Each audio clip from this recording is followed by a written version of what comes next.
వారం రిలీజ్ అయిన సినిమాలన్నింటిలో కాస్త కోస్త క్రేజ్ ఉన్న సినిమా స్వాగ్. శ్రీ విష్ణు ఈ మధ్య వరుస హిట్లు కొడుతూ ఉండటం, గతంలో రాజరాజ చోరా చేసిన డైరెక్షన్తోనే ఈ స్వాగ్ అనే సినిమా చేయటంతో సినిమా ఎలా ఉంటుందని ప్రేక్షకుల్లో ఆసక్తి ఉంది. దానికి తగ్గట్లుగానే సినిమా ప్రమోషన్స్ మీద కూడా ఫోకస్ పెట్టిన టీం సినిమాని జనాల్లోకి బానే తీసుకువెళ్ళింది. దీనికి తోడు మాతృస్వామ్యం పితృస్వామ్యం మధ్య జరిగిన యుద్ధం అంటూ కూడా ప్రచారం జరగడంతో సినిమా ఎలా ఉంటుందో అని అందరూ ఆసక్తిగా ఎదురుచూశారు. అలా ఎదురుచూస్తున్న క్రమంలో ఎట్టకేలకు ఈ సినిమా ప్రేక్షకుల ముందుకు వచ్చేసింది.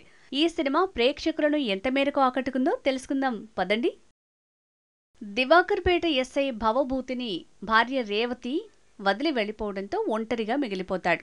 రిటైర్మెంట్ సమయంలో అతనిది శ్వాగనిక వంశం అని, అతని వారసత్వ సంపద ఓ చోట భద్రంగా ఉందని లెటర్ వస్తుంది.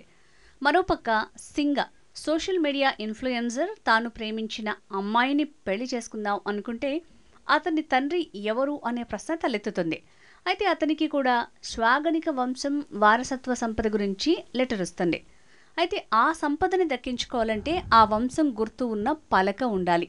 అయితే అనూహ్యంగా అది మగాళ్లను అసహించుకునే అనుభూతి దగ్గర ఉంటుంది. మరోవైపు ఆ సంపదను కాపలా కాచే వంశం దాని శ్వాగనిక వారసుడు రాకపోతే సంపదని కైవసం చేసుకుందామని చూస్తూ ఉంటారు.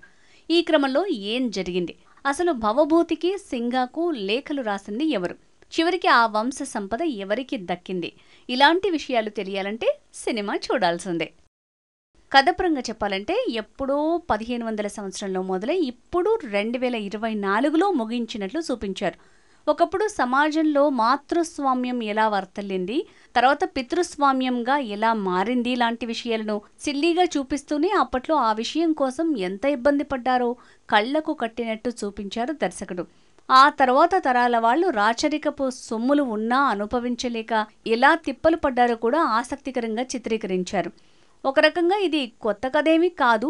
గతంలో ఇలా ఒక నిధి చుట్టూ అల్లుకున్న చాలా కథలు సినిమాలుగా తెరకెక్కి సూపర్ హిట్స్ అయ్యాయి. అయితే ఇక్కడ దానికి కాస్త కామెడీతో పాటు సోషల్ మెసేజ్ కూడా జోడించారు. నిజానికి ఏ సినిమాకైనా స్క్రీన్ ప్లేనే బలం. ఈ సినిమా విషయంలో కూడా ఆ స్క్రీన్ ప్లే చాలా మందికి అర్థం కాక ఇదేంట్రా ఇలా ఉంది అని అనిపిస్తుంది. కానీ అర్థమైన వారికి భలే రాసుకున్నాడు రా స్క్రీన్ ప్లే అనిపించేలా ఉంది. సినిమా మొదటి భాగం అంతా భవభూతి సింగా కథలతో కాస్త కామెడీ పుట్టేలా నడిపించి ఇంటర్వెల్కి అదిరిపోయే ట్విస్ట్ ఇచ్చి కట్ చేశారు. ఇక సెకండ్ హాఫ్లో ఓపెన్ చేసి యయాతి కథ, శ్వాగనిక వంశం ఆరంభం, భవభూతి రాజు కథ చూపించి ప్రీ క్లైమాక్స్ నుంచి ట్విస్టులు రివీల్ చేస్తూ సంపద కోసం అందరూ వచ్చాక మంచి ఎమోషన్ని రన్ చేయటం బాగుంది. అయితే సెకండ్ హాఫ్లో బోర్ కొట్టొచ్చు, కానీ ఎన్నేసి కథల్ని కలిపి స్క్రీన్ ప్లే రాసుకుని దాన్ని ప్రేక్షకులకు అర్థమయ్యేలా చెప్పడం నిజంగా కష్టమైన పనే. ఈ విషయంలో డైరెక్టర్ని అభినందించక తప్పదు. అయితే ప్రమోషన్స్లో పూర్తిస్థాయి కామెడీ సినిమాగా ప్రమోట్ చేయడంతో ప్రేక్షకులు దానికే ప్రిపేర్ అయి వెళ్తారు. కానీ ఎమోషనల్ కంటెంట్ ఒక సర్ప్రైజ్ ప్యాకేజ్. నటీనటుల విషయానికి వస్తే ఈ సినిమాని శ్రీ విష్ణు తన భుజాల మీద మోసాడు అని చెప్పొచ్చు. 5 పాత్రలు 6 నుంచి 7 భిన్నమైన గెటప్స్ ధరించి ఒక్కొక్క దానికి ఒక్కో వేరియేషన్ చూపిస్తూ అలరించాడు. ఇప్పటి వరకు మనం చూడని శ్రీ విష్ణుని ఈ సినిమా తర్వాత చూడొచ్చు. రివీల్ చేయలేని ఒక క్యారెక్టర్లో శ్రీ విష్ణు నటనతో మరో మెట్టెక్కేశాడు అని చెప్పొచ్చు. రీతు వర్మ ఉన్నంతలో పర్లేదు, కానీ ఆమె కంటే మంచి పాత్ర మీరా జాస్మిన్కి పడింది. ఇక గోపరాజు, రమణ, రవిబాబు, కాదంబరి, కిరణ్ కాంబినేషన్ సీన్స్ అదిరిపోయాయి. సునీల్ ఉన్నా పెద్దగా స్కోప్ ఉన్న పాత్ర అయితే కాదు. ఇక టెక్నికల్ అంశాల విషయానికి వస్తే స్క్రీన్ ప్లే, మ్యూజిక్ సినిమాకి చాలా ప్లస్ అయ్యాయి. వివేక్ సాగర్ ఇచ్చిన బ్యాక్గ్రౌండ్ మ్యూజిక్ అదిరిపోయింది. బీజిఎం సినిమాని చాలా చోట్ల ఎలివేట్ చేసింది. ఏ కాలానికి తగ్గట్టు ఆ కాలానికి 3 కాలాలకు పాటలు డిజైన్ చేయటం ఆసక్తికరం. విజువల్స్ అద్భుతంగా తీసుకురావడంలో కెమెరా డిపార్ట్మెంట్ పనితనం కనిపించింది.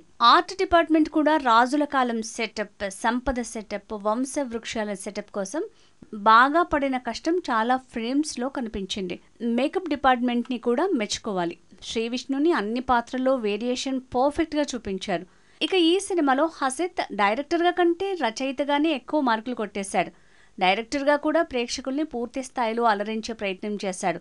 ఇక నిర్మాణ విలువల గురించి చెప్పాలంటే TG Vishwaprasad people media factory grandeur cinema మొత్తం కనిపించింది.